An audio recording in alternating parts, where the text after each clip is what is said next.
My name is Bakri Abdelmajid. I'm Associate Professor of Engineering at Winona State University. I would like to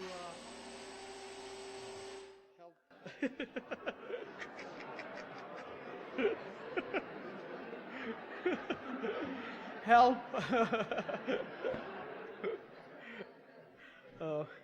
I'd like first to thank Winona State University and the Lyceum Committee for sponsoring this event. I would like also to thank the Minnesota Humanities Commission and the Students Activity Committee for sponsoring the event. Thanks also to the Media Services Office, even though they scared me right now. And the Public Affairs Office for helping with this event. I would like also to extend thanks to Bev Stahl at MIT for working with Dr. Holly Shee and I for the last year and a half in scheduling this event. And finally, thank you all for coming.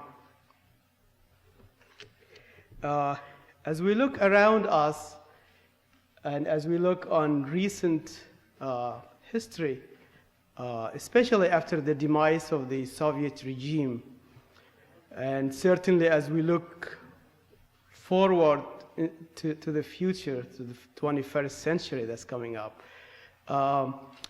we see, or rather we are being told that the market democracy and the market economic system is the only viable system for human progress. We hear from the mainstream media and scholarship that this is it. Leave everything to the market and it will adjust itself and it will create wealth and it will make everybody rich and prosperous. But if we look a little bit underneath the surface, we see that the invisible hand of the market economy has created enormous misery in Latin America. We'll see that the free market has helped create the Asian tiger, but very quickly brought it to its knees. And we see that also the market economy is creating havoc in the new nations of the Soviet Union. Even close to home, even here, we see an ever-increasing gap between the rich and the poor. We are told that about 40% of the American workers are afraid of losing their jobs within 2 weeks. We hear things about flexible labor, an issue that our own union here, the Interfaculty Union at Winona State University and the Minnesota State University system is bitterly fighting recently and planning to stage a strike in the next few weeks. So these issues in the free market economy and the free market democracy are not very clear to us and to many of us. This evening we'll have Dr. Noam Chomsky to address these issues in his talk titled Market Democracy, Doctrine and Reality. Noam Chomsky is one of the foremost intellectual figures of this era. Professor at MIT for more than 4 decades. He has been honored with numerous awards and degrees. His work in linguistics has revolutionized the discipline and brought it to its current prominence. Author of many books, his most recent ones are Powers and Prospects, Reflections on Human Nature, and The Common Good. He's also known as the #1 dissident in the United States.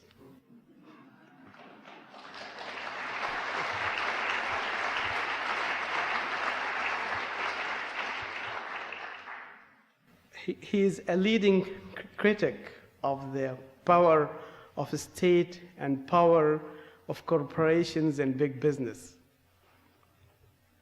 Howard Zinn, noted historian, says that Noam Chomsky has been a tremendous intellectual force behind the progressive movement in this country. The New Statesman, a journal in Britain, calls Chomsky the conscience of the American people. And finally, Marv Davidoff, here with us in the audience, the quintessential Minnesotan activist and scholar, says that Chomsky is a gift and a blessing to the world. Ladies and gentlemen, I'm very glad to introduce to you tonight Noam Chomsky.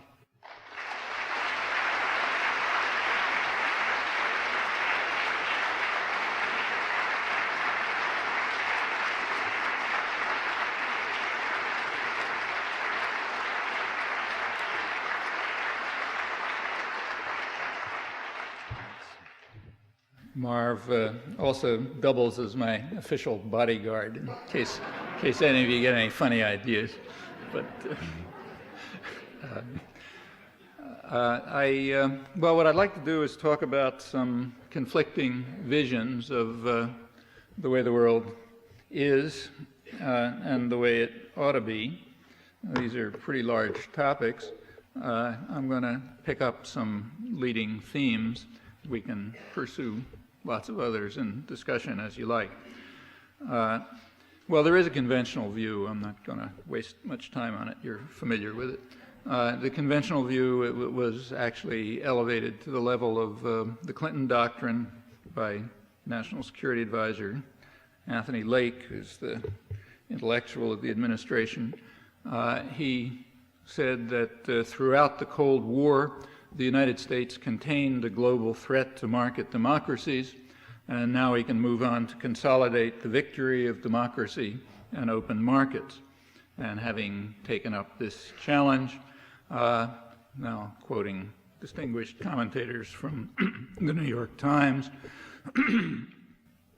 having picked up the challenge, American foreign policy has entered a noble phase with a saintly glow. There is a dissenting view. You know, we have a lively free press.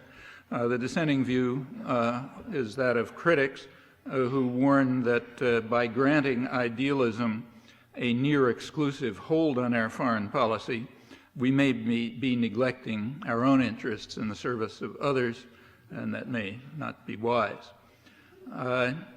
There's also an analog with regard to the domestic scene. It was nicely expressed in a lead article in the New York Times, last Sunday's New York Times. Headline read, "America is prosperous and smug." And then the story went on to explain that Americans have boundless confidence, expectations of unlimited economic success. They're basking in the happy glow of an American boom, a fairy tale U.S. expansion since 1991.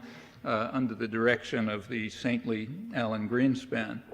The last phrase is courtesy of the London Financial Times, a very staid, serious journal.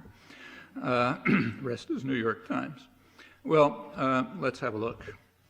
Begin with the happy glow of the American boom and the fairy tale expansion. It certainly has been a happy time and a fairy tale for some. The story that I quoted in the New York Times actually gives one example to illustrate the happy times. The one you would guess, the stock market. There's been enormous asset inflation in the last couple of years. And that is certainly a benefit to the 1% of the population that owns, of the households that own about half the stock. and the 10% that own about 90% of the rest. If you add pension plans into this, you get a little bit of redistribution in the top 1/5 of the population, and that's about it.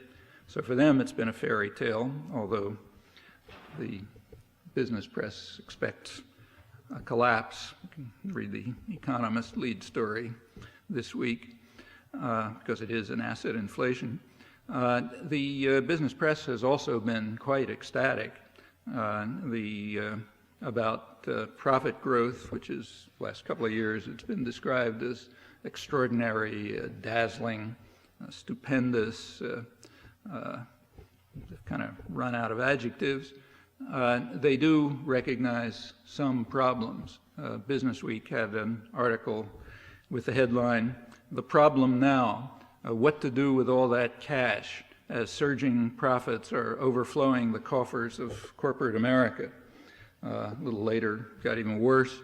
They reported that liquid assets of non-financial corporations reached a staggering $680 billion, causing vexing problems for Boeing, Intel, and General Motors and others like them.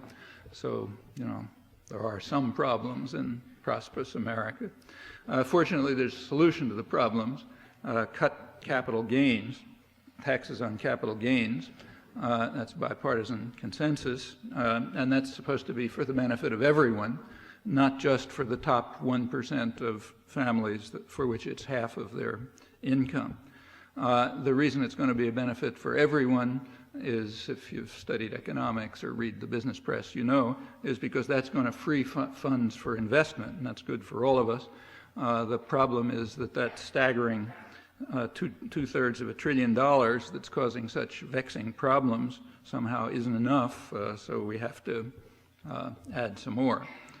Well, it takes a kind of good education to assimilate and deal with all of this with proper sobriety, but I hope you're up to it. Let's take a look at the fairy tale expansion since 1991. What they're referring to is the weakest recovery of the post-war period. It's even below the anemic growth rates of the 1970s and 1980s, far below the 50s and the 60s, and indeed well below the post-Civil War average. Per capita economic growth in the United States is right about at the average level for the OECD countries, the 29 rich countries. It's, as I say, far below what it was in the past. Productivity growth is also very low by historical standards, much below what it was in the 50s and 60s, or even the 70s and the 80s, and that's a predictor for the future. So that does raise a question.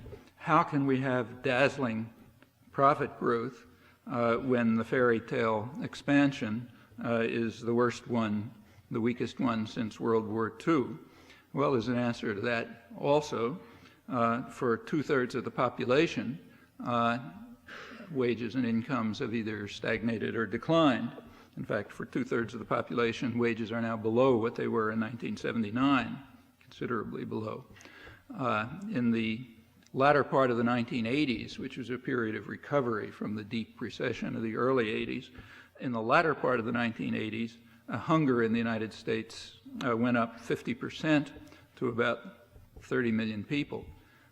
If you look back around 1980, the United States was more or less among the other industrial societies by such measures as poverty, child malnutrition, infant mortality, child mortality, proportion of the population in jail, inequality, the other measures of what's called quality of life. Now it's far ahead of all other industrial societies. It's left them all way behind by these measures. It actually ranks near third world countries in some respects. Working hours are way up since 1980. Wages are down. Support systems and working conditions have declined. They're the worst in the industrial world. The level of accidents on the job has gone way up, doubled in the 1980s. Illegal firing of union organizers tripled in the 1980s. along with a whole lot of other violation of labor laws. The reason for that was pretty straightforward. The Reagan administration and now the Clinton administration have essentially informed the business world that they're not going to apply the law, period. You can read about it in the business press, which is rather happy about it, though they think they may be going too far. These are big factors in the rising inequality, the attack on wages, incomes, support systems, and so on. If you look at the New York Times business pages instead of the upbeat stories on the front page, they describe what they call a treadmill economy in which most people are going nowhere fast. So how can it be such a wonderful place for Americans who are so smug and prosperous? Well, that's easy. All you have to do is understand that the word Americans doesn't refer to Americans. What the word Americans refers to is the people who write in the New York Times, have dinner with in elegant restaurants and meet in executive suites and editorial boards. And for them, which is a sector of the population, no doubt, they're smug and prosperous and fairy tale and so on and so forth. If something like 2/3 or 3/4 of the population is left out of this, well, they're just not Americans. So it all kind of makes sense once you understand how to read it properly. Let's turn to the saintly Alan Greenspan, who presided over the miracle in the 1990s. He has interesting things to say. For example, in his testimony to the Senate Banking Committee about a year ago, he discussed the miracle, took great pride in it. He attributed the miracle to what he called, these are his words, greater worker insecurity, which is an obviously good thing in a decent society. Again, if you've studied economics, you know that greater worker insecurity contributes to something that's called the health of the economy. Health of the economy is a technical notion, kind of ideological notion to be, let's call it technical, we don't want to be unfair. It's a technical notion, it's uncorrelated with the welfare of the population, even with the health of the population, but it means something. It has to do with macroeconomic statistics and so on. And greater worker insecurity does contribute to this nice thing, health of the economy, and that the idea is that workers are intimidated, and therefore they're afraid to ask for living wages or for benefits. And that's a good thing. That makes Americans smug and prosperous, at least the ones who count as Americans. The last 1997 economic report of the President, Clinton administration, also took great pride in the fairy tale economic boom, and they attributed it to what they called significant wage restraint, which results from changes in labor market institutions and practices. Like, for example, not enforcing the laws on illegal strike breaking and not enforcing OSHA regulations, Office of Safety and Health regulations. That's what accounts for the huge rise in accidents and so on. Or allowing what are called permanent replacement workers to break strikes. The United States is the only industrial country that allows this. There used to be two. The other one used to be South Africa, but had some unfortunate changes there. The United States has been, in fact, censured by the International Labor Organization for this practice, but the big guys don't pay any attention to things like that. Other factors in the fairy tale are illustrated rather well by the Caterpillar strike, which just ended. Caterpillar won a big victory after a long strike, making use of permanent replacement workers. It's a good way to break strikes. That's why it's considered illegal in most of the world. They also use the dazzling profits that they share with other people who qualify as Americans. They used it not for economic growth, but they used it in a way which impedes economic growth, namely by constructing excess capacity abroad. But there's a good point in that. That may not contribute to economic growth, but it does contribute to class warfare. So when you have excess capacity abroad, and if your workers at home try to organize, you can take care of that very easily by just producing abroad, and where you get cheap, repressed workers and brutal societies that are part of our achievement in our saintly glow of our noble foreign phase of our foreign policy. Keeps things that way. And that's a terrific weapon against workers at home. So that's also contributed to the economic miracle. Capital is mobile, labor is fixed. That's happens to be in contradiction to free trade doctrine, but nobody pays much attention to that. And international labor links are still very weak. They're barely beginning to exist, but not enough to deal with the mobility and power of highly integrated, concentrated capital, which is backed by very powerful states like ours, and also by secret bureaucracies like the International Monetary Fund. And in that highly unequal contest, Americans can bask in the happy glow of the fairy tale economy. Well, other factors in this great achievement are the trade agreements. Come back to those. But they've had an interesting and predictable effect. So take, say, NAFTA. Under popular pressure, the government was forced to put in some meaningless wording in the NAFTA treaty about labor rights and that sort of thing. It's an investor rights agreement, but they had to put in some nice words about labor and the environment just to keep people quiet. They don't have any teeth, contrary to the others, but they're there. And out of that, some interesting things happen occasionally. So some telecommunication workers did bring a case under the NAFTA rules against Sprint Corporation for illegal labor practices.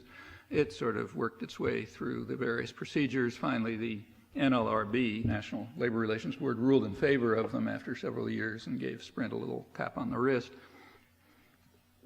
But one thing that happened is that under the NAFTA rules, it was necessary to undertake a research study of the effect of the threat of transfer of production on labor organizing. And the study was done. It was done by Kate Bronfenbrenner, who's a labor historian at Cornell University. It was suppressed by the Clinton administration, but Canada and Mexico released it. The study revealed that since NAFTA, half of organizing activities in the United States have been disrupted by threats to transfer production. So that means, you know, trailer outside the plant saying Mexico transfer job and things like that. These threats are not idle. They're very real. When organizing nevertheless succeeds, its actual closures are at triple the pre-NAFTA rate, and as you'd expect, they are in the threats are in the more mobile industries. So they're in manufacturing, not construction, for example. All of that's illegal again, but that's a technicality. As I mentioned, the Reagan and later the Clinton administration have informed the business world that crime will pay, so with state protections, it doesn't matter whether it's illegal. Well, all of these things are among the changes in labor market institutions and practices that have helped contribute to the happy glow of smug and prosperous Americans. The saintly Allen also recently gave a talk to newspaper editors. This was interesting. He talked quite passionately about the miracles of the market and the wonders that have been brought about by consumer choice and how that's proven to be the wave of the future. And he gave some examples, and they're interesting to look at. The examples that he gave are the internet, computers, information processing, satellites, and transistors. Those are achievements of the miracles of the market thanks to consumer choice. And I wasn't at the meeting, but I presume the newspaper editors all cheered. Anybody who has even a minimal acquaintance with the American economy would have cringed. I mean, these are classical examples of state production. Take, say, the internet. It was developed in the state system in the Pentagon primarily for about 30 years. All the ideas, all the technology, you know, the software, the hardware, every innovation, all straight in the state system. And finally, a couple of years ago, handed over to people like Bill Gates, who was so uninterested in it that as late as 1994, he wouldn't even go to conferences about it. Of course, now, if you can use it for, you know, making money, that's fine, after the public paid for it for 30 years. The role of consumer choice was zero. What about computers? Basis of the modern economy. Well, in the 1950s, computers were big, clunky things. I kind of remember them around MIT. They were unmarketable. Vacuum tubes were always blowing up and that sort of thing. So the public paid for 100% of computer development. By the time that it got to the point where you could market them, you started getting spin-offs. So people who were, this was all under the cover of air defense. Whether anyone took that seriously or not, I have no idea. It was at an MIT lab. I suspect not, but anyway. As soon as it got to be, you know, things, as the hard problems were worked out, you got spin-offs. People who had been running these programs set up companies. That's Route 128, you know, the highway around Boston, all full of, you know, technology. This is the big center of technology at that time, and still all spin-offs from military industry done through the universities, which are often a major funnel for this. The reason IBM is producing computers, not typewriters, is largely for the same reasons. By the 1960s, they were marketable, so the public share went down to about 50%. By the 1980s, there were all sorts of new developments coming along, you know, massively parallel processing. The Japanese were threatening fifth-generation computers and so on. So the Reagan administration, who are radical statist interventionists, the most anti-market administration in modern history, they sharply increased the public input into computer development. I'll come back to that. That's the story of computers. I won't run through. Information processing came out, almost all of it, out of the same Pentagon office, the information processing office of DARPA and the Pentagon. Satellites, we don't have to discuss. You've heard of the space program and rocketry. The one case that he mentioned where you might say something about private industry is transistors. They were, in fact, developed in a private laboratory, Bell Laboratories, the laboratory of AT&T. So maybe that's an example of the miracles of the market and consumer choice.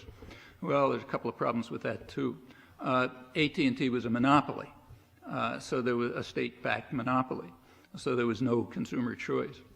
Being a monopoly, they were able to charge monopoly prices, which meant that they could have a big laboratory, Bell Labs, real good laboratory. Used to go there when it still existed. And all sorts of things happened there, like developing transistors and information theory and solar cells and radio astronomy and so on, but taxing the public through monopoly pricing. So that's just a counterpart to Pentagon funding. And incidentally, as soon as the monopoly status disappeared, so did Bell Labs. The industrial labs disappeared as soon as the public wasn't paying for them anymore. In fact, now there's some descendants, but they deal with, you know, very applied research that has to have a payoff in a year and that sort of thing. Furthermore, though the transistor was developed at the monopoly laboratory, it was using technology and ideas that were developed during the war, like ways of purifying silicon chips and things like that. So feeding off publicly funded technology.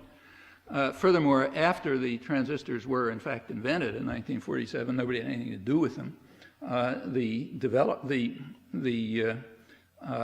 It was through government procurement that AT&T and Western Electric, its producer, developed the technology and the management techniques and the improvements and so on, which finally made them available. Government procurement was taking just about 100% of the transistors that were produced and in fact directed the way in which they developed.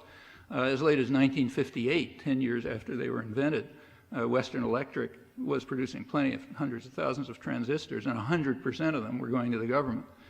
Zero were going into the Bell system. Well, that's how transistors were developed, thanks to the miracles of the market.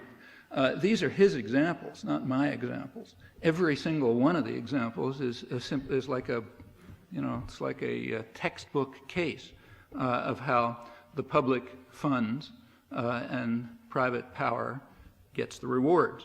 So the costs and the risks are socialized, public pays for them, and the profit and the power are privatized. That's what we call private enterprise and the miracles of the market.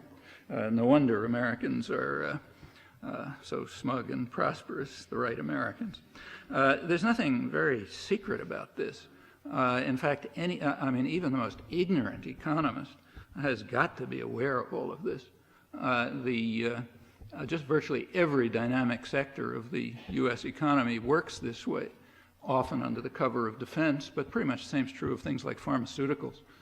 So about half the R&D, research and development, for the pharmaceutical industry comes straight out of the public purse. Furthermore, the trade agreements are designed, they're highly protectionist agreements, and one reason for the extraordinary level of protectionism built into them is to ensure that, say, Merck Pharmaceutical and so on will have, in effect, monopolies, long-standing monopolies, maybe up to 40 years, for the publicly funded research and development that they now control. All of this undermines economic growth, but it does increase power and profit. Also shoots drug prices up through the roof, and one of the reasons why people can't get drugs at their HMOs. But it makes Americans smug and prosperous. Well, that's the way the economy works. Naturally, business is delighted.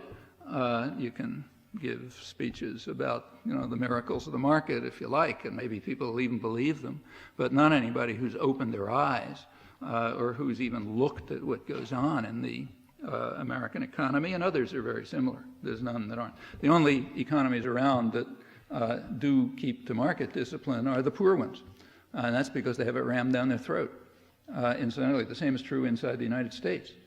So market discipline is just fine for 7-year-old children of mothers who can't get jobs. For them, they have to learn the work ethic and how to break the cycle of dependency and so on, but not the people who are feeding off the public at the public trough. I mean, they have to keep in their cycle of dependency so Americans can be smug and prosperous. When you look at particular cases, it becomes almost a joke. So take the leader of the conservative revolution in Congress, in the House, Newt Gingrich. He's very high on the work ethic and the cycle of dependency and all that stuff for poor people abroad and poor people at home.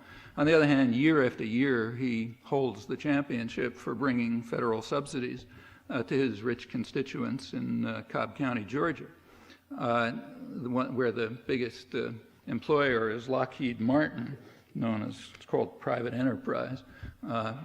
It's about as private as the Pentagon is, except that the profits are privatized and the power, but everything else comes out of the public purse.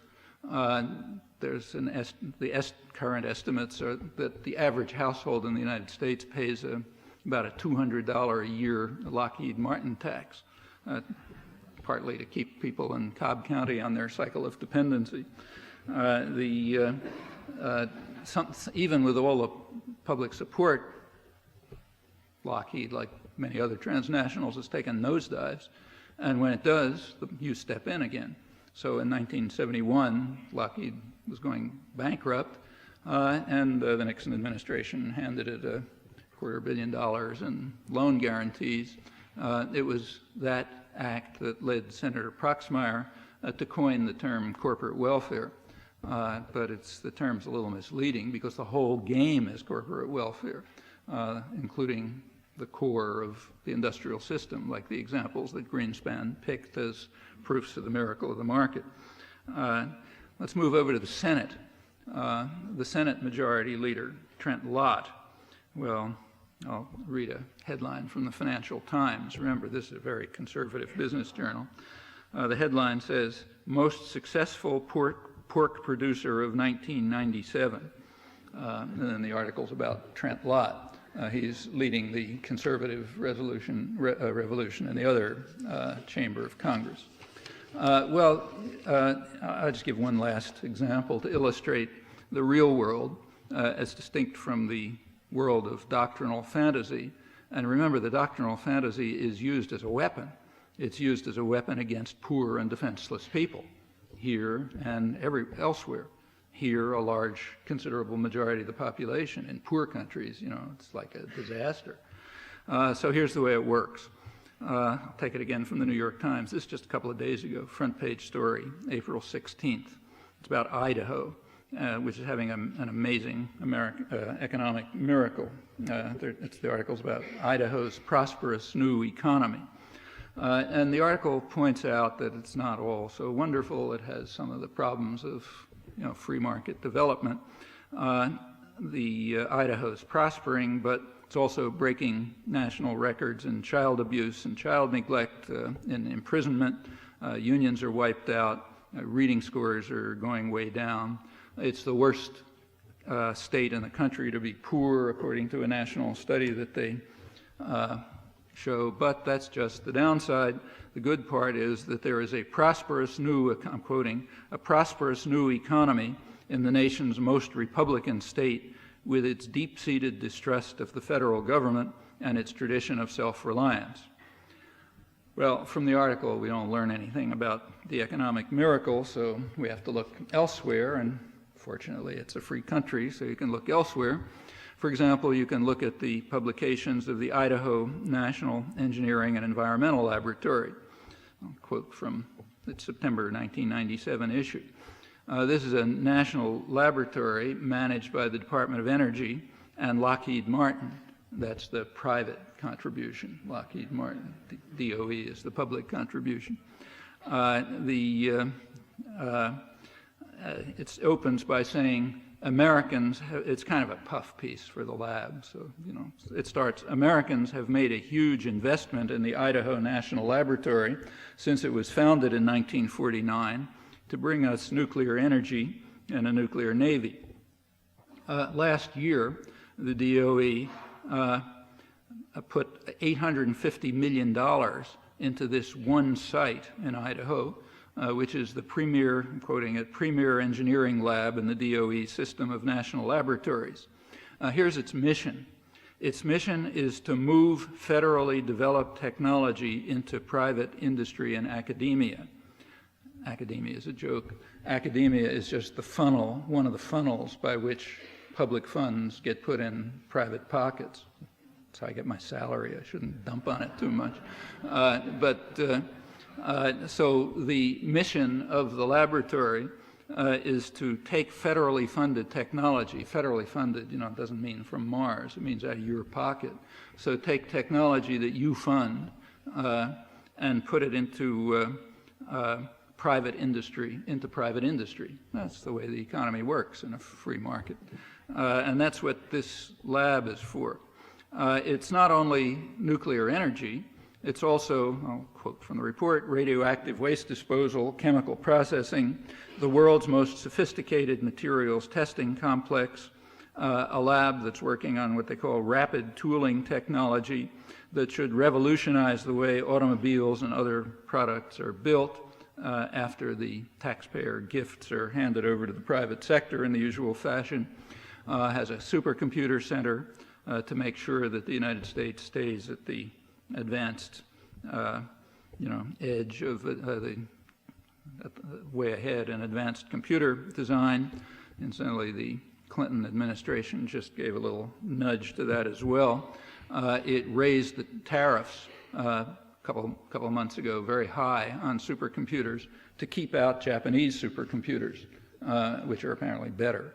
They've been kept out of the U.S. market so far by Buy American programs. Supercomputers are used almost entirely in national institutions, and they only buy American. But now others want to get into the act, and they want to buy Japanese supercomputers, and that would undermine Cray research, which is what's called private enterprise, meaning its technology and its funding come from the public, and its market is the public, but again, profits and power are privatized, and since it isn't competitive, we have to raise tariffs on Japanese supercomputers to keep them out of the market. The Clinton administration has which is nowhere near the Reaganites yet in its protectionist moves, has instituted tariffs on things ranging from supercomputers to Mexican tomatoes. In the case of Mexican tomatoes, it's because of consumer choice. Consumers preferred them, they were cheaper, and it was undercutting Florida agribusiness, so therefore, in violation of NAFTA rules and World Trade Organization rules, the Clinton administration just slammed high tariffs on them. Remember, the big guys do as they like. The laws are for poor people.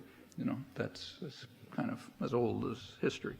Another one of those things you're not supposed to know if you've had a good education. Anyhow, going back to Idaho, the thing goes on to say the primary goal of your investment in Idaho, speaking to the American people, is to transfer technology, namely the technology you pay for, to the private sector, to assist startup companies with federal grants and lines of credit.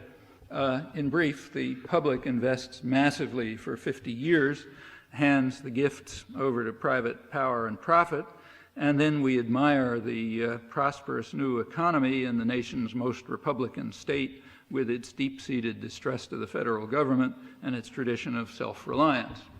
Well, you know, again, it takes pretty good education to absorb all of this, but that's the way the economy, the real economy, works, in accordance with what you might call really existing market theory, which means the markets are fine for you, but not for me, you know. Market discipline is great for poor and defenseless people, but the rich are going to shelter beneath the wings of the nanny state. It's true that Gingrich and Lott and Reagan and the rest are kind of extreme examples, but it's the general pattern. And it's not just the United States, and it goes all the way back through modern history since the technique was pioneered by the British in the early Industrial Revolution. Again, these are kind of like truisms of economic history. It takes real discipline to keep them out of the academic world, and I guess it's easier to keep them out of the newspapers. Anyhow, that's the way it works. It's very well understood in the business world, even if the saintly Allen hasn't heard about it, or other ideologues, and that's not surprising because they're the ones who designed it. Forgetting ancient history and just starting in recent years, during the Depression of the 1930s, any lingering beliefs that a market economy might work disappeared. That finished it. The New Deal measures had some effect on the Depression, but not very much. By 1939, it wasn't very different from 1929. However, something did cure it, namely the war. The war, during the Second World War, the United States had a kind of a command economy. You know, it wasn't precisely that, but it was essentially a command economy. State coordinated, you know, wage and price controls. The economy was run by corporate executives who flocked to Washington to run the thing, and it was a smashing success. It not only ended the Depression, but American industrial production more than tripled. You know, it was like a smashing success. Same thing happened in England, which abandoned any fantasies about laissez-faire and developed a state-run economy, which was, again, a huge success. Well, that lesson wasn't lost on the people who run the world. After the Second World War, it was expected that the country was going to go right back into depression, and in fact it started to, and the business world wasn't having any of that. You read the business press at the time, they, like Fortune and Business Week, pointed out that high technology industry, I'm quoting, cannot survive in a competitive, unsubsidized, free enterprise economy, and the government must be the savior. Well, a lot of different ways in which the government might be the savior, but the one that was hit on very quickly was the Pentagon, the Department of Defense, Department of Energy, later NASA, the AEC, the national laboratories, and so on.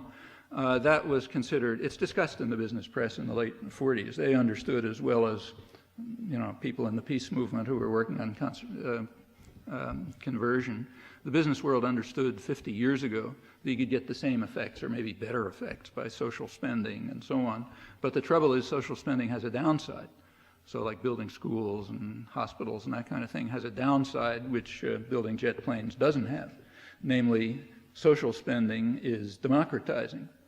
People get interested in it and involved and have a say in it. They don't have any say in what kind of missile you build. And it's somewhat redistributive. Military spending doesn't have any of those negative features. It's a gift to private enterprise. It concentrates power. It undermines democracy. And it's pretty easy to sell. All you have to do is terrify people out of their wits, that somebody's coming, like, whoever it may be. It's kind of interesting to see who it is. For years, it was the Russians who were coming.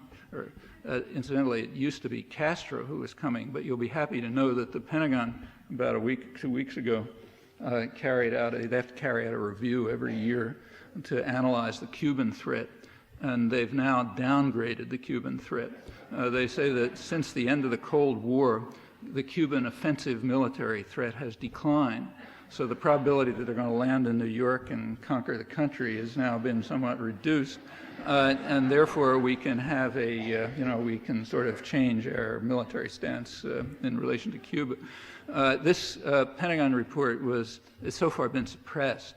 The Cuban-American community in Florida was angry. They said they don't want to downgrade the Cuban threat. It didn't take account of biological warfare, and maybe they have nuclear weapons and so on. And the press isn't reporting it, I think, because they're embarrassed. It's being reported in the European press with appropriate chuckles, but here they've been quiet about it. Anyhow, you can be relieved. You're not going to conquer. They're not going to be marching down the streets here very soon, apparently. After the Cold War, when the Russians weren't around, the Bush administration, this is 1990, submitted its annual message to Congress on why we need a huge Pentagon budget, and it was just the same as every other year, except that the threat had changed. It used to be, we need all this stuff because the Russians are coming. This time, the Russians aren't coming. The Berlin Wall had just collapsed. So we need all this stuff, even more of it, because of, I'm quoting, the technological sophistication of third world powers. That's why we have to tremble in fear, and that's why we have to maintain what they call the defense industrial base, which is a euphemism for high-tech industry. So we have to keep ensuring that places like Idaho, with their distrust of the federal government, have a prosperous economy through the defense industrial base because of the technological sophistication of third world powers. And maybe it'll be Martians next time. If you think about it, it's pretty obvious what's going on, but it's very important, and a good education is directed to this to keep you from thinking about it, so you don't laugh when you hear what Alan Greenspan is saying, and so on and so forth. Well, it's not just, as I say, this goes back to the origins of the U.S. economy, back to the days when the Springfield Armory in the early 19th century developed the techniques that later became mass production, the American system of mass production. The Army Ordnance Labs worked out the management techniques that were used to design the railroads, and right on until the present. No time to talk about it. But let's just look at the current scene. In the 1970s, there was concern about the low level of productivity and investment growth and the failure of incompetent U.S. management to keep up with more advanced Japanese and European methods. And there was a lot of calls for what was called the reindustrialization of America. So Business Week has a big issue on reindustrialization of America and so on. There was a lot of concern. Well, the Department of Defense responded with a program called a management technology program. It's called ManTech. Grew quite rapidly during the Reagan administration. The goal was to design what was called the factory of the future, to integrate, I'm quoting, computer technology and automation in production and design to develop flexible manufacturing technology and management efficiencies. The explicit goal of the DoD, quoting them, was to boost the market share and industrial leadership of U.S. industry in the traditional way, namely state initiative and taxpayer funding, to overcome incompetence of private management. There are side benefits to all of this. The factory of the future can control and reduce the workforce. Automation, which was designed also in the state system for years because it was so uncompetitive, was designed the same way. Control, numerical control of machine tools and so on. None of this stuff is inherent in the technology. The same technology could be used to empower skilled mechanics and get rid of management, which is far more efficient. On the other hand, power interests are involved. And for power interest, it makes a lot more sense to have layer after layer of useless management and to de-skill mechanics. So that's the way it was designed. And since it's done in the state system, where questions of consumer choice and efficiency and profitability don't even enter, that's the way it was designed. Same with Mantech. While this was going on, DARPA, which is the Advanced Research Agency of the Pentagon, DARPA was, this is the 1980s, was promoting new technologies like massively parallel computing, which is the core of supercomputers, incidentally, and information technology, which is the core of the internet, and so on and so forth. And it was also establishing startup companies. Science Magazine had a review of it recently. It's AAAS journal. It says that DARPA had become a pivotal market force, transferring new technologies to nascent industries. It's all under Reagan. That's the core of Silicon Valley. Again, sort of parasitic on public funding, much the way Route 128 was some years earlier. The Reagan administration also chipped in by doubling protective barriers, broke all post-war records in that respect. The purpose was to keep out superior Japanese products, which would have wiped out the U.S. steel and automotive and semiconductor and computing industries. So the industries were saved by radical market interventions and also subsidized by the public, along with new technologies given to them, which placed them in the dominant position for the triumph of the market in the 1990s that you're supposed to celebrate. Plenty of huge bailouts as well. That's really existing market theory very recently. It's kind of amazing to watch the way it gets transmuted into what you're reading here. And for the majority of the population who are suffering from it, and huge masses of people abroad, well, they're just supposed to cheer because all of this is so marvelous, such a fairy tale. Well, go on to the global framework. There's no time to talk about the noble phase of policy with its saintly glow, so I'll just keep to the domestic scene, where it continues to be a major problem, as it always has been, to try to undermine democracy. I'm talking about the Americans now, the ones who are smug and prosperous.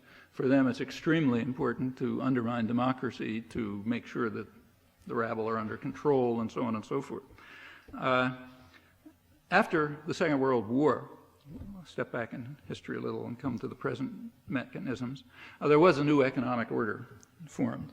Naturally, the world was a wreck, and the United States and Britain, its kind of sidekick, established a new economic order. That's sometimes called an order of liberal internationalism. I've called it that too, actually, but it's not accurate. The goals were to liberalize trade, but to regulate finance. It was two-sided, so it wasn't liberalization. It was liberalize trade and regulate finance. That's what's called the Bretton Woods system. If you look at the IMF rules today, Article 6 of the IMF rules allow countries to regulate capital flow to protect their economies. And in fact, the IMF rules prohibit the IMF from giving credit to countries they use them to compensate for capital flows. That rule is never observed, but it's there in the books. The United States is trying to take it out of the books. So now the IMF will, in fact, do the opposite of what it was designed to do, not just neglect its rules, but modify the rules so as to expedite capital flows. But that's the rules of the Bretton Woods system, and there were reasons for it. The reason for regulating finance was the widely held understanding that in what's sometimes called the incompatibility thesis, namely that liberalization of finance tends to undermine free trade. There's good reasons for that, and there's strong empirical evidence for it, particularly in the last 25 years. It was also well understood, and this isn't even debatable, that liberalization of finance is a powerful weapon against democracy and against the welfare state, which was extremely popular in the early post-war period. The American U.S. negotiator at Bretton Woods, Harry Dexter White, Keynes was the British one, White pointed out in the discussions that capital controls, that is, government regulations that prevent capital flowing in and out, capital controls can allow governments to carry out monetary and tax policies and to sustain social programs without fear of capital flight. Free flow of capital undermines that. It creates what some international economists have called a virtual Senate, namely highly concentrated financial capital, which can impose its own social policies on governments and punish those who deviate simply by the threat or reality of capital flight. Even big countries can't resist this. Small ones are wiped out by the virtual Senate. So that is a beautiful attack on democracy, and as soon as it became possible to institute it, it was instituted. The Bretton Woods system, which blocked this, was in force for about 25 years. That's what's called the golden age of the post-war economy. This was a period of high growth, high productivity, extension of the social contract right through the 1960s. It was dismantled, the Bretton Woods system, by Richard Nixon in the early 70s with the support of Britain and later other industrial powers. At that point, finance was liberalized. That dismantled the post-war economic system. And as was predicted at once, and in fact back in 1945, that led to a period of low growth, low growth of the economy, also low growth of productivity, which also cut back, low wages, huge profits, a major attack on the social contract by the virtual Senate all over the third world and in the industrial world, primarily in the United States and Britain, though others sort of get dragged along. It also increased the volatility of markets. There are wild and unpredictable fluctuations. They're getting worse and worse, escalating financial crises. Since that time, about a quarter of the members of the IMF, it's about 180 countries, have had very serious financial crises, and something like 2/3 of them have had moderately serious ones, and they're getting worse. That's why the bailouts get bigger. Completely unpredictable. Nobody knows what's going on. It's just irrational herd behavior of the kind that you get in unregulated market systems. That volatility not only threatens the stability of the global economy, but it also cuts down productive investment because it increases uncertainty. It's another factor that makes people want short-term speculative investment, which is going to pay off, nothing productive. Well, all of this was sort of predicted, and it's been happening. It also, as predicted by Keynes and White, under the incompatibility thesis, it increased the constraints of trade. Contrary to what you read, the period since the early 70s has been one of restriction of free trade, not expansion of free trade. Of course, trade grows, always grows, but the growth rate has slowed since then. In fact, if you look at the technical literature, you'll discover that this is the period of a sustained assault on free markets. I'm quoting a major book on the topic by the head of the economic research, the World Trade Organization, Patrick Lowe, who estimates the effect of Reaganite barriers at about triple the rate of the other effects of the other industrial countries, which were bad enough. So trade growth slowed along with productivity, economic growth, wages stagnated or declined, profits shot up into the air, markets went wild.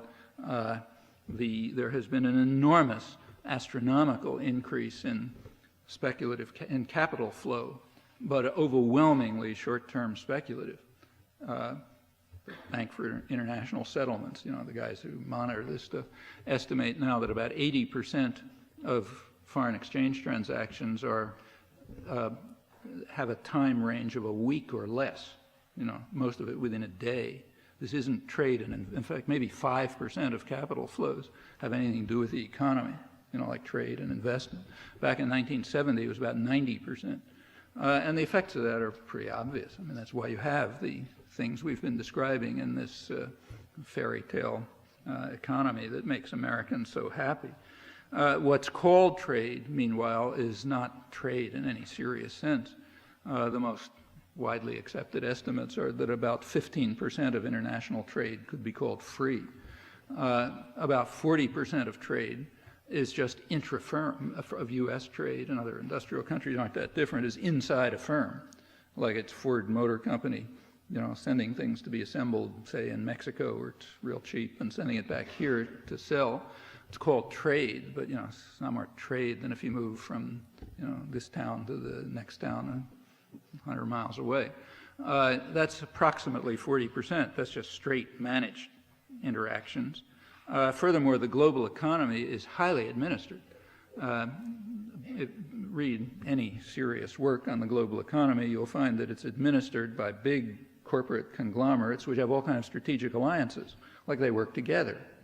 You buy an automobile or a computer, you see what's in it. I mean, every big corporation around the world is part of it.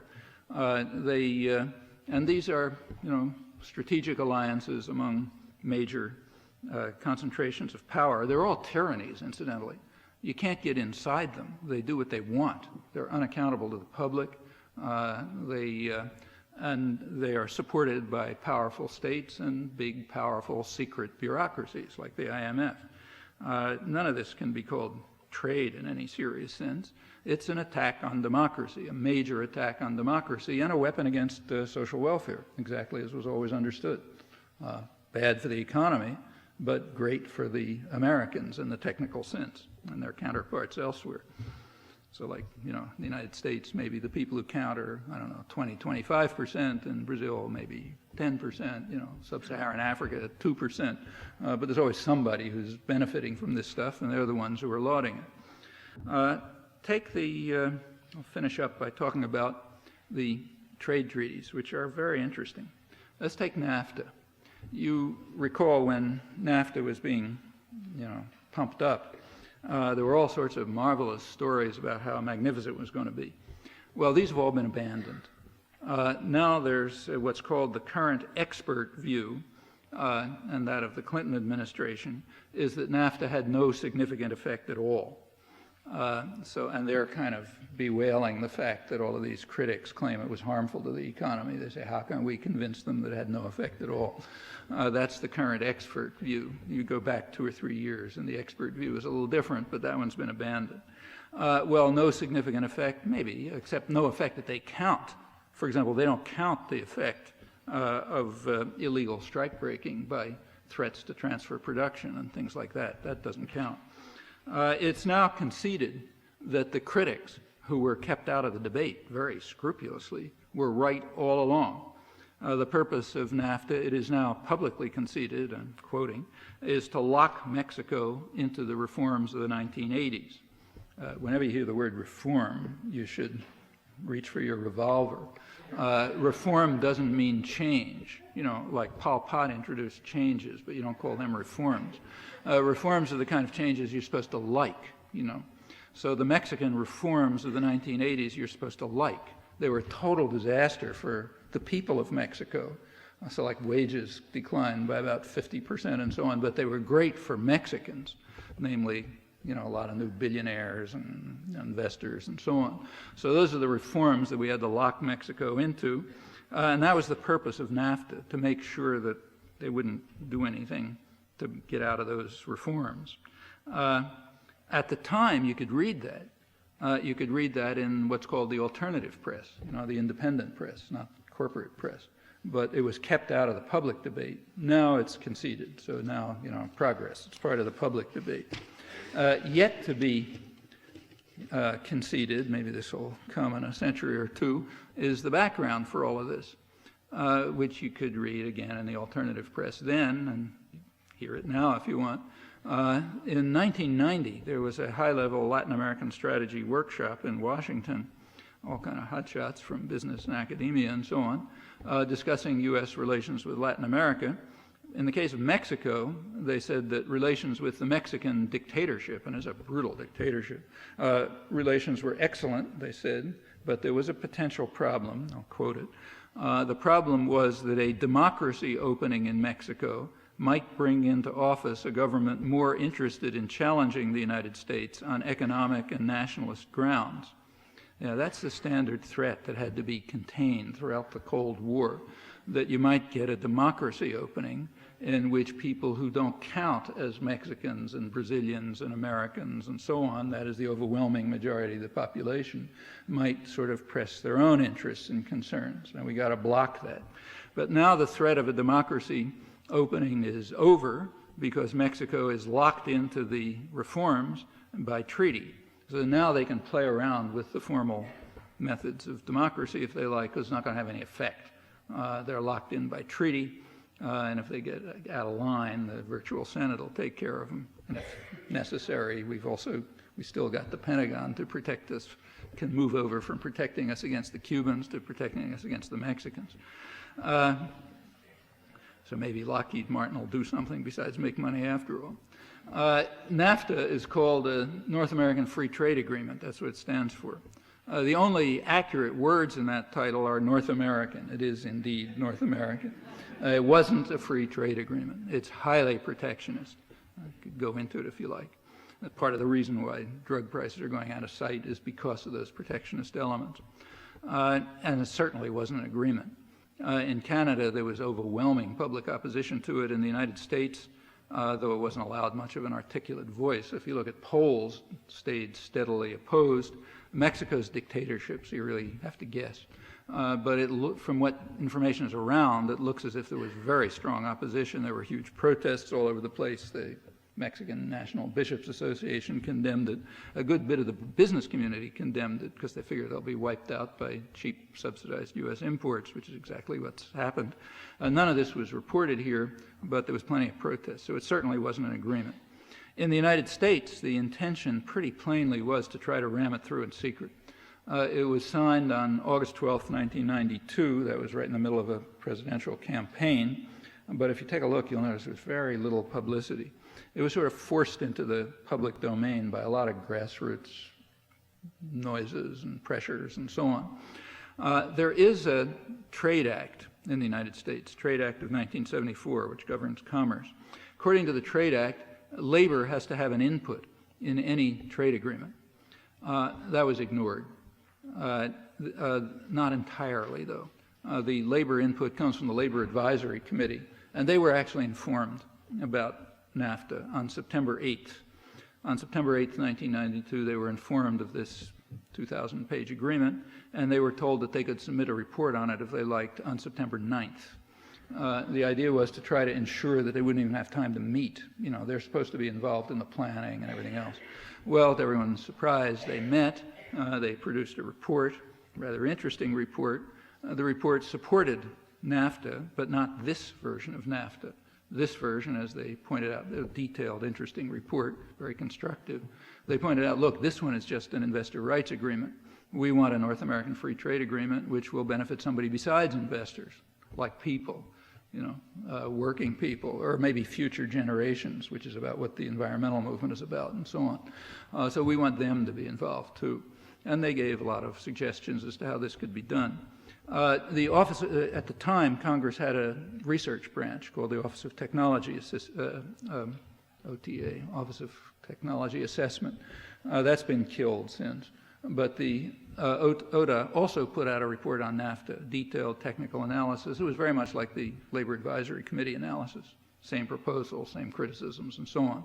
They said this version of NAFTA is just going to lock all three countries into low wage, low growth, you know, and so on. But there are other ways of doing it which would be more constructive. You take a look at the media in 1992, 93, when this was a big issue. Not a word about the Labor Advisory Committee report or about the OTA report. They were wiped out. The critics were simply not allowed into the debate.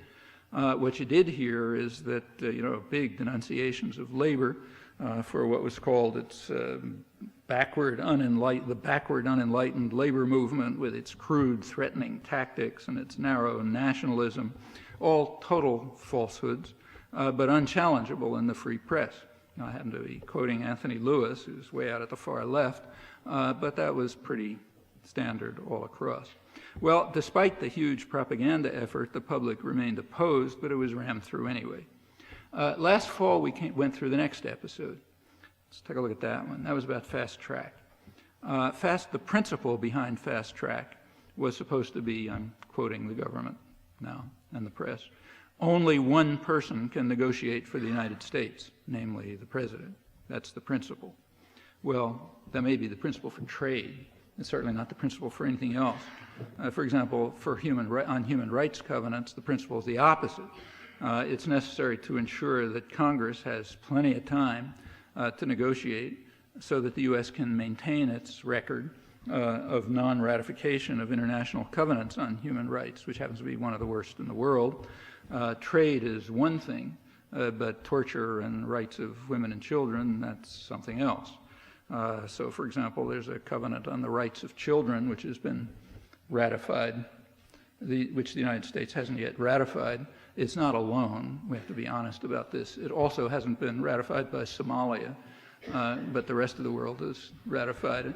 And we have to make sure that that stays that way. So on human rights issues like rights of children, this principle doesn't work, only on trade. The issue about fast track was supposed to be free trade. Remember, that's the fast track issue. Next time it comes around, they're going to say the same thing. And that's all lies. For one thing, the trade agreements that they're talking about are not free trade agreements. As I mentioned, they have highly protectionist elements. Furthermore, the thing wasn't about trade at all. It was about democracy. The question was, does the public have a right to know what the state corporate alliance is planning to do to it? The most ardent free traders would have been opposed to fast track if they also believed in democracy, meaning people ought to have to hear about it and have a voice in it. That's what fast track is about, never mentioned. Most strikingly of all, in my opinion, is that the major issue behind fast track was never mentioned at all. Didn't have anything to do with Chile and NAFTA and that sort of, and bring into NAFTA, that kind of business. It had to do with the multilateral agreement on investments, the MAI. That's clear. The business world had already, there is a U.S. Council for International Business, which, in its own words, advances the interests of American business at home and abroad. The U.S. Council for International Business had informed the Clinton administration, even before the legislation was introduced, that they wanted the MAI to be a centerpiece of the legislation, and undoubtedly it was. Incidentally, the media know all of this. It was actually reported in one newspaper, the Miami Herald, back in July 1997, but there hasn't a word, not a word. It's all completely suppressed in the national media. In fact, right through the fast track discussion, there was no discussion at all about MAI. In fact, the MAI story is a very dramatic one. It tells you a lot about what kind of a country we live in and what the nature of democracy is. The MAI has been under intense negotiation since May 1995. It's due to be signed in one week from now, April 27th. So that's 3 years. It's been kept under a veil of secrecy. I'm quoting the former Chief Justice of the Australian Supreme Court, who's condemning his own government's refusal to permit parliamentary scrutiny of this, when the issue finally broke through in Australia, as it did in January 1998. It has yet to break through here. In Canada, the veil was broken about a year earlier. It's been all over national television and national press for about a year. There's been discussion and protest and debate in Europe, mainly just this year. The United States is unique. It's the most free country in the world, and therefore, maybe for that reason, the most controlled. So the veil of secrecy remains. I have an article coming out where I review it in detail if you're interested. But in effect, nothing. There was this one report in the Miami Herald that I mentioned, essentially nothing else. A couple of words here and there. I have a full review in print if you're interested. A couple of weeks ago, Business Week had a story headlined, "The Explosive Trade Deal You've Never Heard of." Yeah, that's true. It's an explosive trade deal, and you've never heard of it. Last November, 25 members of Congress wrote a letter to the White House in which they said it has come to our attention, namely through activists and public interest groups, that for almost 3 years the White House has been in intensive negotiations on the MAI without informing Congress. And they ask 2 simple questions. First of all, how can you do this when you're wailing all the time that it's impossible to negotiate without fast track, but you've somehow been doing it for 3 years? And 2, what about the fact that Congress has exclusive authority to regulate international commerce under the Constitution? Well, a couple of months later, they got a vacuous response which said nothing. All of this was released to the free press, and you can check yourself to see how well it was reported. On February 17th this year, probably as a result of the grassroots noises, which are getting a little hard to control, the Clinton administration did make an official statement, which received no notice, incidentally, in the free press. The statement was sort of boilerplate, didn't say anything. But by the standards of previous, reporting, it should have been front page headlines because nothing had been reported. It did have an interesting section, though. It emphasized, quoting it, the importance of working closely with domestic constituencies to build a consensus on the MAI, and it said that the administration has been living up to its responsibility to ensure the active participation of domestic constituencies that have a vital stake in this process. Okay, that's nice, ringing testimonial to democracy. All we have to ask is, who are the domestic constituencies of the Clinton administration? Well, we know the answer to that. Certainly not Congress. They haven't been informed. And certainly not the public. It's been kept under a veil of secrecy. In fact, the domestic constituencies are the U.S. Council for Business, for International Business, and the corporate sector generally. I mean, they've been involved since the beginning. In fact, the Council, July 1996, already put out a monograph for its constituency on the details of the MAI. So just leave you with an exercise in simple logic. Who are the domestic constituencies of the Clinton administration? Well, the Americans, the ones who are smug and prosperous. They're the domestic constituencies, not, in this case, probably 90% of the public. They're not a domestic constituency. Well, there's kind of important lessons there. The people in power rarely express their conception of democracy, their contempt for it and hatred of it, and their fear of the public in such a clear and lucid fashion. There's a good reason why the press has been keeping it under a veil of secrecy. Well, they know the reason is they know perfectly well that the public's going to be opposed. If they ever hear about it, they're going to be outraged. If there was time, I would run through the features and you'd see why they'd be outraged. But it is indeed an explosive agreement, and it better be rammed through in secret. Well, there's been enough opposition around the world, including some here through the underground kind of, that it's very likely that the agreement will not be signed on April 27th. They probably can't ram it through even in secret. Basically, without going into details, what it does is shift decision-making even more than presently into the hands of completely unaccountable private tyrannies. It vastly strengthens the virtual Senate and their control over policy everywhere, rich countries, poor countries, and so on. It's the kind of ultimate investor rights agreement.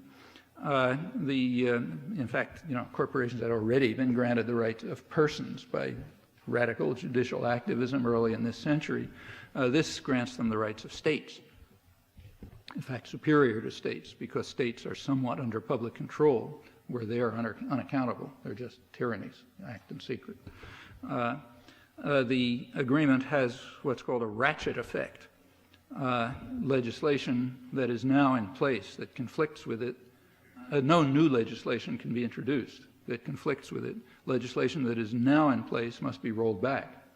So the long-term effect is to eliminate any legislation in which a democratic community says anything at all about investment or use of capital or whatever. It's interesting. It's an interesting agreement. You should look at. I don't think it'll go through the OECD where it's being signed, but what they'll probably do is sneak it into the IMF. The IMF is a much better instrument for attacking democracy because it is totally unaccountable and completely secret. And what they'll try to do, I assume, is modify the IMF rule so that it forces countries to accept these regulations, and then we'll implement them. Well, all of this is going, I mean, you can be for it, you can be against it, you can have any opinion you like, but what is undeniable is the veil of secrecy. And to keep an explosive major agreement like this totally secret for 3 years, that's an impressive achievement in a free country. And that's not known. Now, anybody with their eyes open in the business world knows about it, and that means it's perfectly well known in the editorial offices and to the academic economists and to the economic reporters in the press and so on and so forth. If they've not reported it, it's for a reason. The reason, in fact, was sort of explained by the Wall Street Journal during the fast track negotiations. They were bewailing the fact that it didn't look like fast track was going to pass. And they said the problem is that the critics of fast track have what they call an ultimate weapon, namely the population is against it. And even the free press hasn't been able to overcome that weapon yet, So we have to work harder, to make sure that democracy becomes totally meaningless and that power is even more in the hands of private tyrannical organizations. Well, it's pretty clear what the long-term goal of this is going to be. It doesn't have to happen. The scale of what's going on, despite what you hear, the scale is not all that novel. An important part of any propaganda system is to make people feel hopeless and helpless. Laws of nature, what can I do? None of that is true. All of this stuff is completely under control. It's not very different. In scale, it's not all that different than things that have happened, say, about a century ago. It can all be controlled and changed within existing parliamentary institutions. That's why you have the veil of secrecy. Otherwise, if they didn't know that, they'd talk about it. But it can be changed if people know about it and decide to act about it. There are no mysterious economic laws. It certainly has nothing to do with efficiency. Much of it is against efficiency. These are specific human decisions in human institutions. The decisions can be modified. They can be reversed. The institutions have to meet a test of legitimacy like any other institutions, like kings and princes or anything you like. If they don't satisfy that test, they can be overthrown. That's happened plenty of times in the past. And there's no reason why these new tyrannical institutions should have any rights unless they can demonstrate that they have a legitimate claim to such rights, which I do not think they can do. Thanks.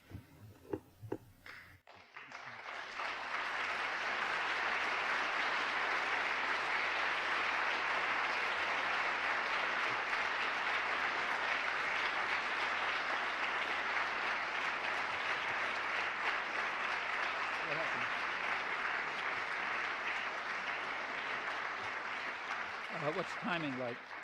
I'm sorry, I ran on a little too long, but half an hour? Okay. Are there mics down there?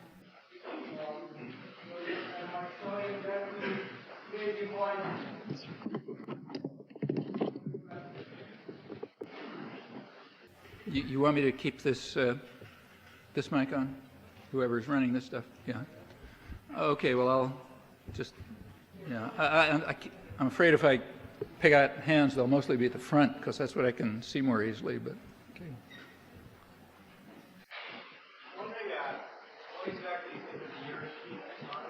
The European autonomous movement? You mean the resistance movement? Yeah, autonomy, yeah. This is about what's called the autonomy movement in Europe, which is a popular movement that does things like supporting squatters' rights, taking over buildings, trying to break down existing systems of power by direct action, effectively. How effective are they? It's really hard to say. I mean, in isolation, probably not much. If they interact with other popular movements that are doing things, yeah, it can be important. It's like civil disobedience in general. If it happens in isolation, it's like, an act of individuals who feel they have a duty to carry it out. On the other hand, if it interacts with other things happening in the society, it can mean a lot. Have they been able to? Well, you know, I don't. Europe's a funny place. I mean, Europe is a very immobile society. You know, people are mostly rooted where they are. It's very unlike the United States. I mean, you know, you go to, say, Denver or someplace and talk to people. They've come from all over the place. You know, their families are 2,000 miles away. I mean, most people don't even live where they grew up. In Europe, people tend to be very close to where they grew up. You know, it's a very, you know, it's not a highly mobile society like the United States. That's why it hasn't had a unified market like the United States. One effect of this is that the European labor movements aren't even integrated. So, you know, the labor movement in Spain and in England and in Germany are mostly separate, even though they have, even under the European Union, you know, and they've got exactly the same enemies, you know. Now, until those things break down somehow, and those are rather deep-seated cultural and other patterns, it's going to be really hard for, say, a squatters movement in, you know, Amsterdam to have big effects in the European Union. Whether they're the right thing to do or not, it's, you know, hard to say. Actually, there's a new book on this by, I think, George Katsafikis, yeah, which goes into this in some detail. He's a smart guy. I think it's probably good. I haven't read it, but I suspect it's a good book. Dr. Chomsky, what would happen if our commitment to consumerism were abandoned by, say, 50% of the buyers, consumers in this country? I can imagine 50% of the people in this country suddenly refusing to buy, but we're committed to consumerism. How do we get around that commitment? So the question is, are we committed to consumerism, and what would happen if people stopped buying? Well, the consumerism is doubtless drilled into your head. In fact, one of the reasons, I mean, the economists are kind of speculating as to why the economy is in such a rotten state. Why has there been such low growth? And one of the speculations is that it is very much, it's becoming kind of like a craft economy where you can't sell people things they need, you know, like, or want, like, say, a refrigerator or a car or something like that. I mean, they were things that people wanted. I mean, I remember when my parents got a refrigerator, you know, it's like a big thing. You didn't have to cart in big pieces of ice every day and that sort of business. So there's a reason to want a refrigerator. But, you know, Gillette has just spent, I don't know how many billions of dollars on some new razor blade, which is going to be identical to the one they had 30 years ago. And the question is why anyone would want that, you know. Well, the economy is more and more being driven to that. So Nike, for example, puts out a new line of sneakers every 6 weeks. There's a place called The Gap. I'm not exactly sure what they sell, jeans, I think, or something. But whatever they do, they change their line also about every 6 weeks, you know. Automobiles, this is true in services, too. Like if you want a long-distance carrier or an insurance company or something, there's hundreds of different things which are all alike, you know. And in fact, everyone's kind of trying to find some niche to try to force people to consume things they don't want, you know. That's pretty inefficient, so that may be driving down the economy. You can see why it's being done. If you want to maintain the smug, prosperous Americans who make profit on all of this stuff, yeah, that's what you got to do.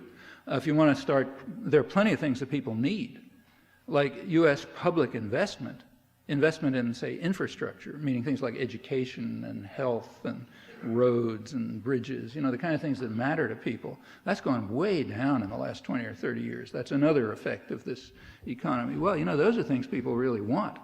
Like, it'd be nice to have our kids educated, you know, and it would be nice to get, you know, pollutants out of the environment so everybody's not dying of cancer, you know, and all kind of things that are nice, but private industry is going to make profit out of those. I don't think the answer to this is to stop buying. You know, I mean, maybe that's okay, maybe it isn't okay, but unless the structure of power is changed, that's not going to have much of an effect other than to put people out of work. It's the structure of power that has to be changed. Why should decisions over investment be in the hands of private tyrannies who, for their own purposes, would prefer to have to spend, you know, about a sixth of gross national product in marketing, meaning trying to induce people to buy things they don't want.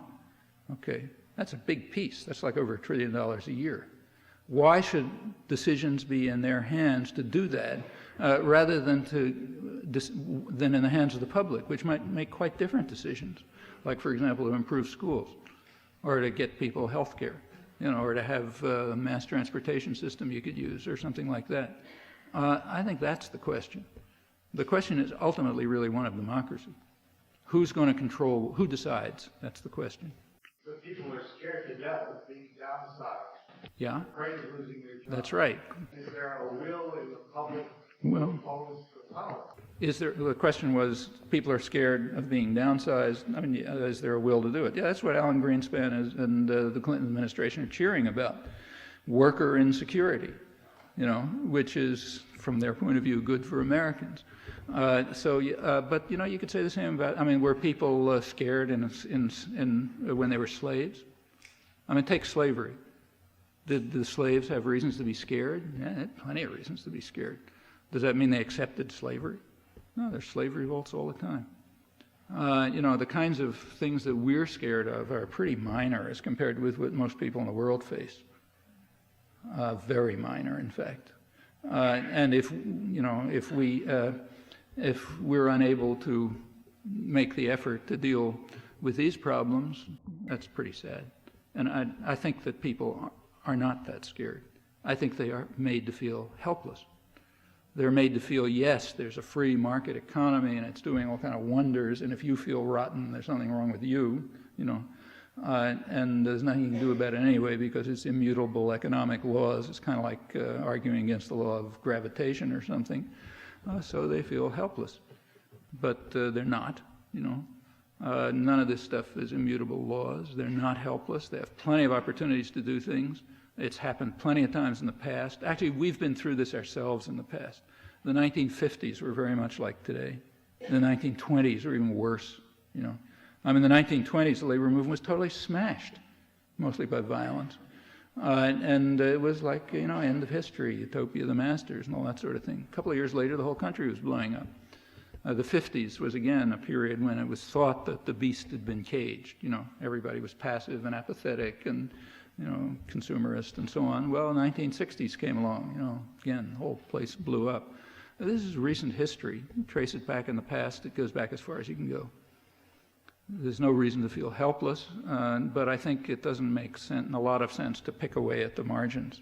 Maybe these are good tactics, but if so, they're organizing tactics.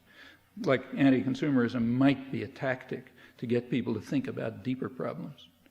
But in itself, it's not, it's not doing anything to the system, I don't think.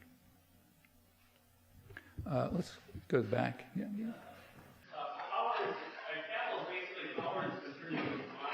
I'm sorry, I can't hear. Capital is basically power that's been turned into a commodity. And we kind of debate or well, there's a lot of mechanisms in our society to handle capital. One is the stock market, another is the monetary system. I think people have a fairly good understanding of what the stock market is. No, they don't. That's just not true. Nobody understands what the stock market is doing. Let me just give you a simple fact about the stock market. Almost whatever is going on in the stock market is having almost no effect on investment. In fact, if you take a look at investment, there are good studies of this by economists. It turns out that almost all productive investment is from funds generated internally by corporations, not by floating stock. So whatever the stock market is doing is shifting around ownership and things like that, but it's not having much of an effect on the real economy. So it's not understood. Even more so, the question I want to ask is about the monetary system. I think when you start reading about the monetary system, you understand that the Federal Reserve builds unemployment into our society. And for instance, The Federal Reserve what? Builds unemployment. Unemployment is structural. It's designed. The Federal Reserve basically designs unemployment to keep inflation. Well, see, even this, the Federal Reserve rules require it to work for full employment. And that's a rule of the Federal Reserve. Okay. Now, for a long time, there was most of this is ideology. There's very little theory behind it. Very little, and nothing that would be considered theory in, say, a chemistry department or something like that. It's ideology. And for a long time, what you were saying was that's the way the ideology was. There was this story about the natural rate of unemployment. And the idea is we must keep unemployment above the natural rate, like 6% or whatever number you like, because otherwise it'll fuel inflation. Okay. At that point, what you were saying was exactly right. The Federal Reserve, counter to its rules, was working to keep inflation down and unemployment up. So like if the economy starts to grow, they'd raise interest rates and try to keep growth down. But now it's different. Now they've discovered a great new thing. There is no natural rate of unemployment. If you can intimidate workers enough, they're not going to ask for wage rises anyway. Okay? So if you can scare them enough, then you can allow them to have jobs, rotten jobs, it's true, and jobs without any security, but it's not going to increase inflation because of all these things I was quoting from the economic report of the president and so on. So there are ways to terrorize the population, apparently, so that you don't have a natural rate of unemployment anymore, which is a fraud anyhow. And so now it's not exactly true that the Federal Reserve is trying to keep unemployment up. As long as they can keep inflation down, which is what the people interested in money care about, they don't care anymore if everybody's flipping hamburger somewhere. Right. And the crux of my question is, as I read about the monetary system, I didn't know that banks can lend out $8 for every dollar you give them. Banks are basically create money in our system. Nobody knows that. Well, so there's nothing wrong with that. I mean, it's good for banks to create money. Any reasonable economy will live on a deficit.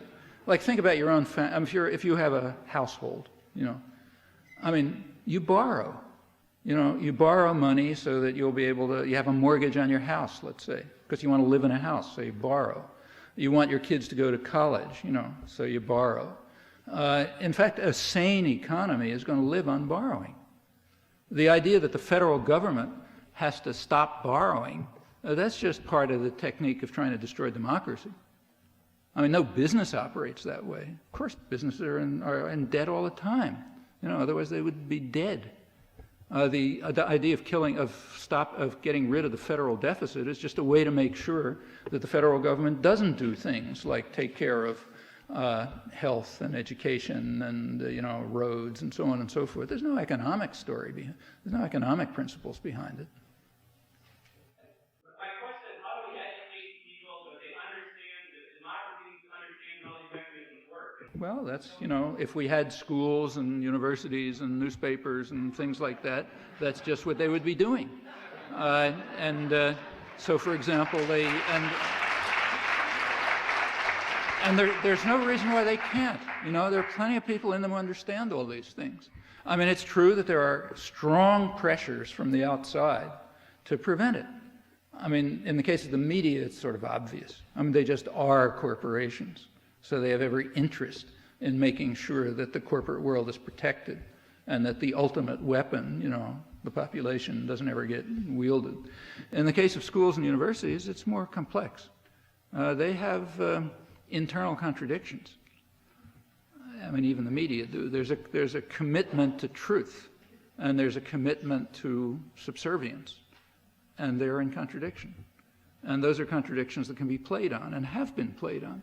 That's why a lot of good things happen, And there are alternative institutions too. You're not stuck with the ones that have names. People can form their own. For example, the MAI. How did it get to the public? Well, it got to the public because a copy of the draft treaty, it's 150 pages, was leaked. It was being negotiated in the OECD. It was leaked to someone, nobody will say who, and it was put on the internet by public interest groups. Okay? The internet still hasn't been completely handed over to Bill Gates and the like. It still retains something of its old structure when it was run by the Pentagon and was completely free, which is true, incidentally. The commercial owners would like to kill that, but they haven't done it. So it was on the internet, and a lot of people found out about it through all sorts of things, through Public Citizen and new groups that got formed to organize people about it. And in Canada, it really became a national issue. In the United States, it's been kind of underground in a way, but substantial. Substantial enough so that, for example, the Washington Post on April 1st, this April 1st, was compelled to actually run an article for the first time mentioning the MAI, and it was mostly derision, of the flat earthers and the, black helicopter crowd and that kind of loonies who think that there's something going on here, but they had to take notice of it because it's just, bubbling below the surface.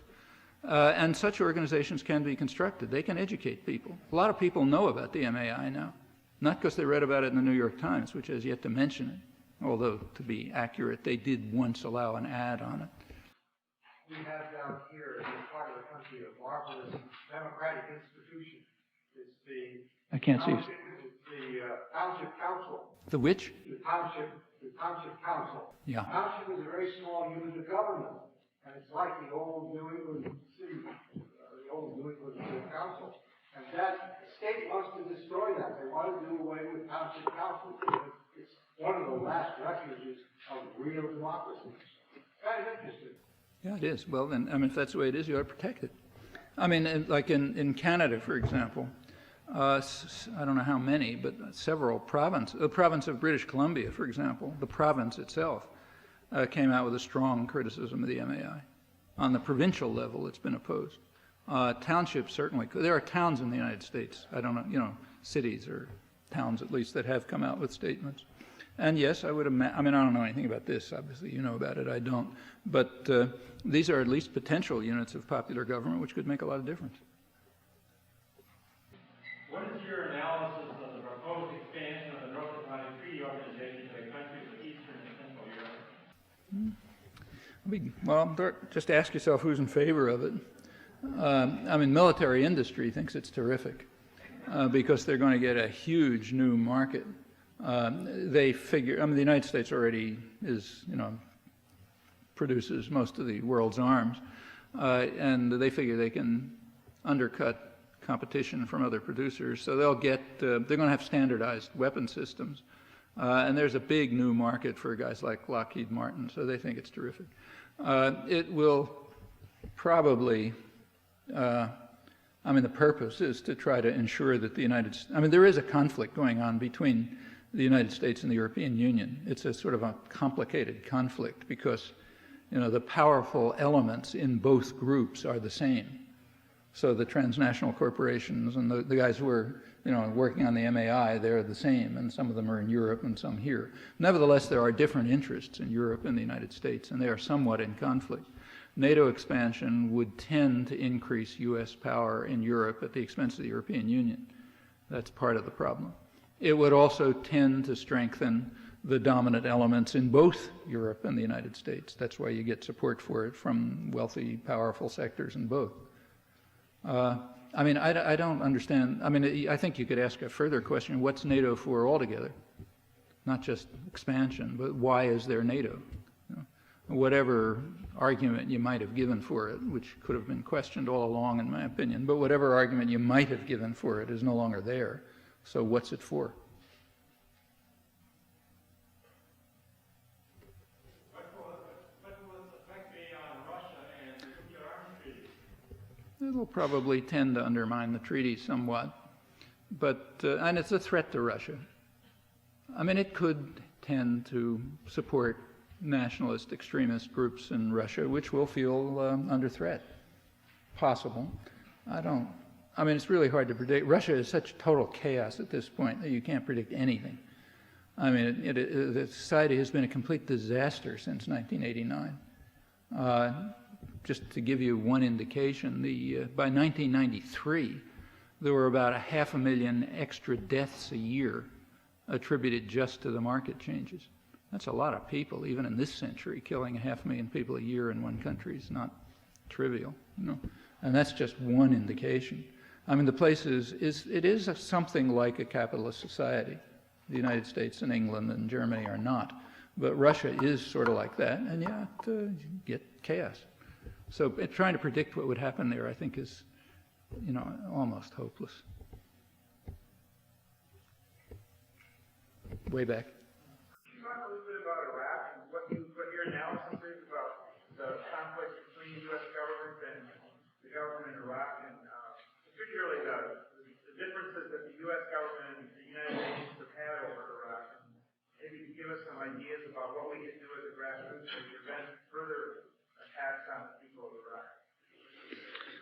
Well, first of all, the first thing to notice is the United States has absolutely nothing against Saddam Hussein.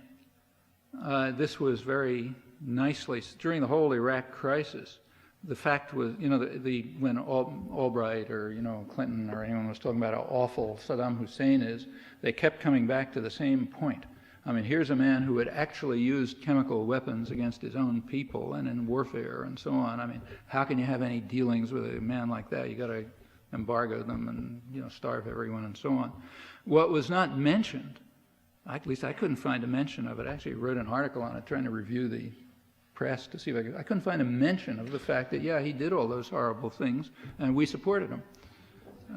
We supported him and helped him and continued to support him afterwards because we thought it was just fine. And the level of support was so extreme that, well, I'll just give you one example. One decent foreign correspondent, ABC TV correspondent, who has since quit in disgust, but the ABC's Middle East television correspondent was able to discover a biological warfare site in Iraq in 1988. This was a couple of months after the Halabja massacre, you know, the gassing of the Kurds. He was able to, using French commercial television, which is very low grade, you know, nothing like what the Pentagon has, using French commercial television and Iraqi defectors, you know, generals who had defected, he was able actually to locate and identify a biological warfare site.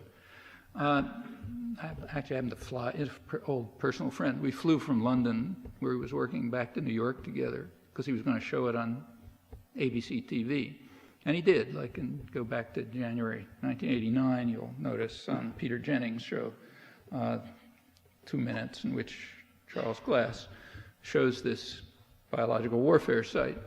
Right after that, ABC News shifts over to their correspondent in Washington, you know, a State Department correspondent who says, well, you know, the State Department and the Pentagon say this is all total nonsense. Iraq wouldn't do anything like that. And ridiculous. More black helicopters. Okay, so that was the end of that story. Now, that very same site is being used in State Department propaganda. Okay, that's just one indication of the extent to which we loved and supported this guy. All of his worst atrocities by far were carried out with very substantial U.S.-British support, which continued. Furthermore, after the Gulf War, he stepped out of line in August 1990, and you're not allowed to do that, you know, got to follow orders. You can kill as many people as you like, but follow orders. He stepped out of line in August 1990. He became a temporary enemy, I stress temporary. In March 1991, when the war was over, so-called war, it was really a massacre, not a war, but whatever it was over in March 1991, and there was a revolution in Iraq, in southern Iraq. There was a big Shiite uprising in southern Iraq. American Army standing right there, you know, Norman Schwarzkopf is watching. Rebelling Iraqi generals asked the United States to release to them captured Iraqi military equipment. No. Declare a no-fly zone. No. Do nothing. The United States just stood by while Saddam Hussein, their old friend, massacred and slaughtered people in southern Iraq to suppress the resistance. After that, Saddam turned to the north, and he would have done the same thing, and the U.S. would have backed it, except by then there was enough public opposition, so the U.S. had to kind of pretend to do something. But they went right back to support for Saddam right after the war.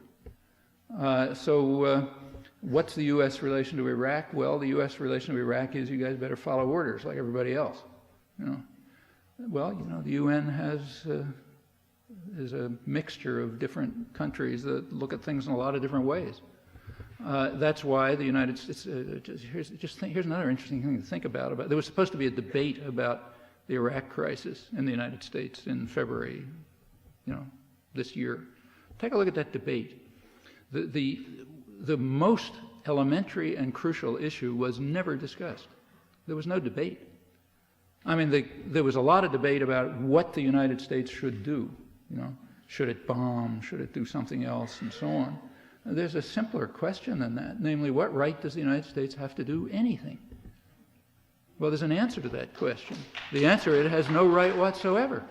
And furthermore, that's part of the supreme law of the land, if anybody cares. We have a thing called the Constitution. which says that treaties entered into by the U.S. government are the supreme law of the land. The treaty, which is the absolute foundation of modern international law, is the UN Charter. The UN Charter is very explicit about what happens in the case of if some country senses a threat to peace. What it does is it brings the issue to the Security Council. The Security Council then uses peaceful means, it's all spelled out in detail, to try to deal with the threat to peace. And if the Security Council decides that they do not suffice, it then authorizes the use of forceful means. Now, law-abiding states abide by that. Lawless states, international gangsters like Iraq and the United States, they don't abide by it. But the lawlessness in the United States is so profound that the issue was never even discussed. I mean, when Albright and Clinton and Cohen and these guys stood up on television and said, well, you know, like when Kofi Annan went to Iraq, they said, well, we'll watch with interest what you do, but when you come back, we will unilaterally decide whether to use force if we see that that's in our national interest. Yeah, that's Saddam Hussein. We'll do what we like as long as it's in our national interest because we're international gangsters. And try to find a word of criticism of that. You know, I couldn't find one word of criticism of that position, saying we are just like Saddam Hussein and Pol Pot and so on, namely, we do anything we want, we're totally lawless, we are pure gangsters, and we will use violence if we feel like it. I mean, it's amazing enough that anybody could say that, but that it could be said in a free country over and over with nobody raising a question about it. I mean, that indicates a degree of indoctrination on the part of the educated classes, which is stunning. You know, it wasn't true abroad. I know that myself because I was interviewed all over the world outside of the United States, and I kept saying it. And sometimes it appeared in the mainstream press and so on and so forth. Maybe probably others did too. But here it was unquestionable. I mean, like you take, say, the Boston Globe, probably the most liberal paper in the country. It welcomed Annan's mission, but said if it doesn't work, the United States not only has the right, but has the responsibility to bomb. So we not only have the right to be international gangsters, but we have the responsibility to be that. Michael Walzer, who's considered a great moral theorist, just came out with an article on what's called humanitarian intervention. And take a look at it. What it says is, there's not a word in it about the UN Charter, the foundation of international law. You know, what it says is, look, if we decide that some act around the world is immoral, it's our right to do whatever we feel like to stop it. Yeah, sure, any gangster can say that. That's considered, you know, deep moral thinking. The degeneration of the moral and intellectual degeneration of the educated classes here has reached really stunning levels. As for, and you know, these are things that are certainly under control. These are the communities we live in. You know, as for what the U.S. is up to, my suspicion is a lot of it probably has to do with the price of oil. If Iraqi oil goes on the market, it's going to lower oil prices. They're already very low, way too low. In fact, prices at the pump, you know, in the United States are cheaper than they've been since the Second World War in real terms. And the U.S. never wants oil prices to get too high, but it also doesn't want them to get too low. Because remember, the major oil companies are here. And the purchases of arms and so on and services, et cetera, by the Gulf states are mostly here. So if the oil price goes too low, it harms what they call the American economy, like you know, Boeing and Bechtel and so on. So probably they just don't want the oil on the market. On the other hand, I think you can make a fair prediction. If other countries, say French oil company or, you know, other international oil companies, if they start moving into Iraq and defying the United States, all of a sudden we'll discover that Saddam Hussein's behavior is getting better and he's really not such a bad guy, and it would be more beneficial to the human rights of the Iraqi people to have relations with us than to be embargoed by us. I mean, we go through this routine so many times, I don't see how people can even look at it without, you know, collapsing in ridicule. But that's the likely prospect if people stop obeying U.S. orders on this. Incidentally, there are very complicated things going on in the Middle East which you should pay attention to. They're not barely being reported here. But the United States was well aware that there was overwhelming opposition in the region, public opposition, to bombing. It's part of the reason why they were kind of glad to get out of the box they trapped themselves in, where it looked like they'd have to bomb. And that opposition was so strong that even the Middle East dictatorships had to respond to it. You know, even a dictatorship has to pay some attention to public opinion. And so, in fact, if you take a look at the states in the region, they would not, you know, they took a very strong position against the bombing. I mean, Kuwait is the only country that gave even tepid support. Bahrain refused to allow American bases there to be used. The Gulf Emirates bitterly denounced it in very strong terms. Saudi Arabia, which is the main country, that's where most of the oil is, they really gave the United States a slap in the face.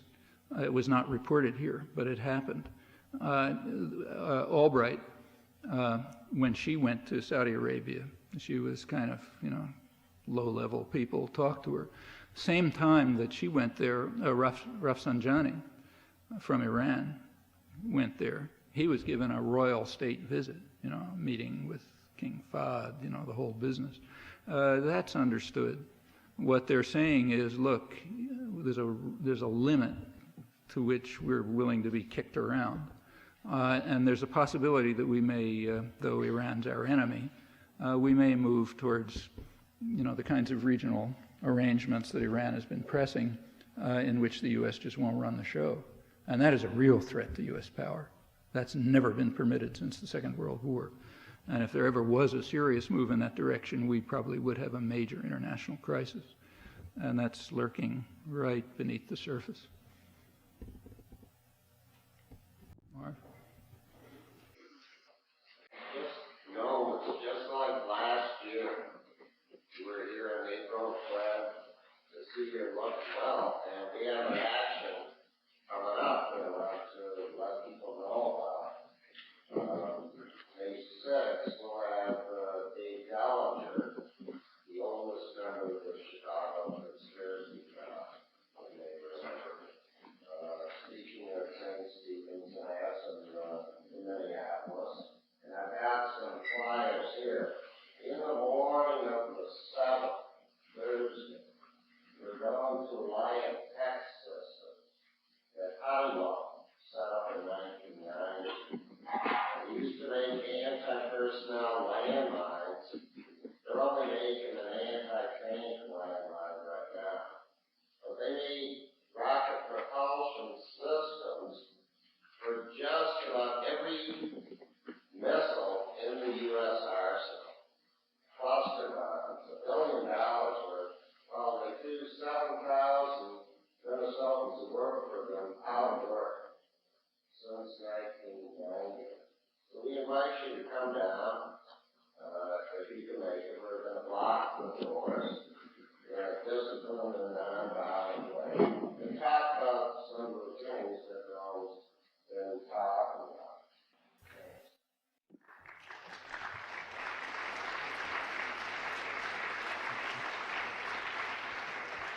In case you don't know, that's my bodyguard, Marv Davidoff, so I got to do what he says. Could you explain a little bit about media and how stories are suppressed and kept out of the light, even when they're very fairly common? Any theories on how that is? Well, theories are sort of, look, in the social world, you shouldn't use the word theory. I mean, when you get beyond the level of big molecules, words like theory get less and less appropriate. Nothing much is understood of any depth. What's understood is kind of on the surface. People talk about theories, but that's mainly to obfuscate.